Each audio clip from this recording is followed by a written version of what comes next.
In this video, we look at Enterprise Vault Search archive groups and how to create them. Archive groups are useful when you have access to many archives and you want to organize them in various categories. You may have noticed that in your Enterprise Vault Search window, you already have default archive groups such as email, file, and so on. Consider an example where the default email archive group has many mailbox archives in it. You can create your own custom archive groups to organize your archives. For example, you could create groups such as Sales Team for archives belonging to the Sales Team and QA Team for archives belonging to the QA Team. Now let's create an archive group. In the Enterprise Vault Search window, open the Preferences dialog box and click Archive Groups. In the dialog box, you can view the archive groups that already exist. The Archives column lists the archives in the selected group.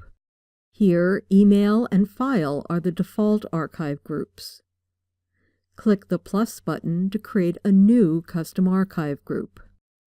Give the new archive group a name.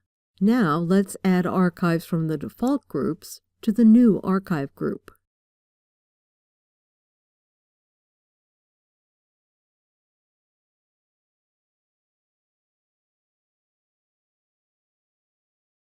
Similarly, create the second archive group.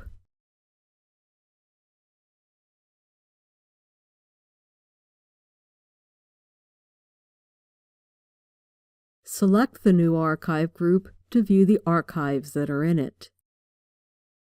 You can use the options in the Archive Groups context menu to rename, remove, and reorder the archive groups.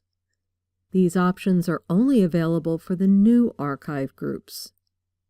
You can identify default archive groups as they have their names in normal text, and custom archive groups have italicized text.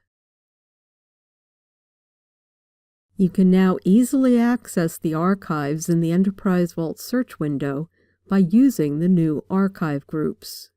The archive groups contain links to the archives that you add to them. The archives themselves aren't actually moved or copied.